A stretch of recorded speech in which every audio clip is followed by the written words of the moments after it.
بسم اللہ الرحمن الرحیم نحمده ونصلی علی رسولہ الکریم۔ محترم ناظرین، اللہ تبارک و تعالی کی ذات سے امید کرتا ہوں آپ لوگ خیر و عافیت سے ہوں گے۔ میری دعا ہے کہ اللہ پاک آپ لوگوں کو ہمیشہ خوش رکھے۔ ناظرین گرامی، آج کی ویڈیو میں بات کریں گے اسلام سے پہلے الگ الگ مذہب میں عورت کی کیا حیثیت، کیا مقام تھی۔ آج اس کے بارے میں بات کریں گے۔ تمام ناظرین حضرات سے گزارش کرتا ہوں ویڈیو کو آخر تک دیکھیں۔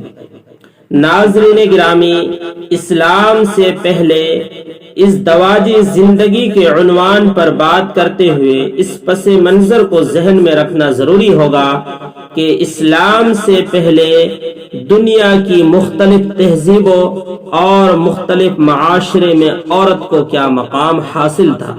ناظرین گرامی، تاریخ عالم کا مطالعہ کیا جائے تو یہ بات روز و روشن کی طرح عیاں ہو جاتی ہے کہ اسلام سے پہلے دنیا کے مختلف ممالک میں عورت اپنے بنیادی حقوق سے بالکل محروم تھی۔ فرانس میں عورت کے بارے میں یہ تصور تھا کہ یہ آدھا انسان ہے، اس لیے معاشرے کی تمام خرابی کا ذریعہ بنتی ہے۔ چین میں عورت کے بارے میں یہ تصور تھا کہ اس میں شیطانی روح ہوتی ہے، لہٰذا یہ برائیوں کی طرف انسان کو دعوت دیتی ہے۔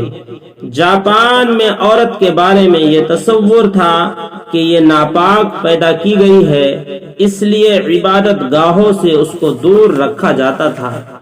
ناظرین گرامی، ہندوازم میں جس عورت کا خاوند مر جاتا تو اس کو معاشرے میں زندہ رہنے کے قابل نہیں سمجھا جاتا تھا، اس لیے ضروری تھا کہ وہ اپنے خاوند کی لاش کے ساتھ زندہ جلا کر اپنے آپ کو ختم کر لے، اور اگر وہ اس طرح نہ کرتی تو اس کو معاشرے میں عزت کی نگاہ سے نہیں دیکھا جاتا تھا۔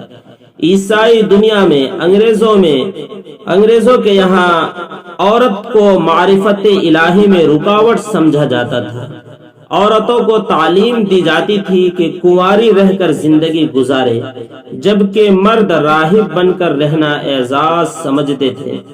جزیرہ عرب میں بیٹی کا پیدا ہونا عار سمجھا جاتا تھا، لہذا باپ خود ہی زندہ درگور کر دیا کرتے تھے۔ عورت کے حقوق اس قدر پامال کیے جا چکے تھے، اگر کوئی آدمی مر جاتا، جس طرح وراثت کی چیز اس کی اولاد میں تقسیم ہوتی تھی، اسی طرح بیوی بھی اس کی اولاد کے نکاح میں آ جاتی تھی۔ اگر کسی عورت کا خاوند فوت ہو جاتا تو مکہ مکرمہ سے باہر ایک کال کوٹری میں اس عورت کو 2 سال کے لیے رکھا جاتا تھا۔ طہارت کے لیے پانی اور دوسری ضروریات زندگی بھی پوری نہ دی جاتی تھی۔ اگر یہ سارا جتن کاٹ کر بھی عورت زندہ رہتی تو اس کا منہ کالا کر کے مکہ مکرمہ میں پھرایا جاتا، اس کے بعد اسے گھر میں رہنے کی اجازت دی جاتی تھی۔ اب سوچئے تو صحیح، خاوند تو مرا اپنی قضا سے، بھلا اس میں بیوی کا کیا قصور ہے؟ مگر یہ مظلوم اتنی بے بس تھی کہ اپنے حق میں کوئی آواز ہی نہ اٹھا سکتی تھی۔ ایسے ماحول میں جبکہ چاروں طرف عورت کے حقوق پامال کیے جا رہا تھا، اللہ تعالیٰ نے اپنے پیارے نبی صلی اللہ علیہ وسلم کو اسلام کی نعمت دے کر بھیجا۔ آپ صلی اللہ علیہ وسلم دنیا میں تشریف لائے۔ آپ صلی اللہ علیہ وسلم نے آ کر عورت کے مقام کو نکھار کر بتایا کہ اے لوگو، اگر یہ بیٹی ہے تو تمہاری عزت ہے، اگر بہن ہے تمہارا ناموس ہے، اگر بیوی ہے تو زندگی کا ساتھی ہے، اگر ماں ہے تو اس کے قدموں میں جنت ہے۔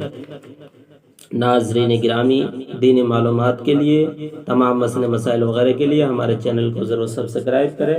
شکریہ، جزاک اللہ۔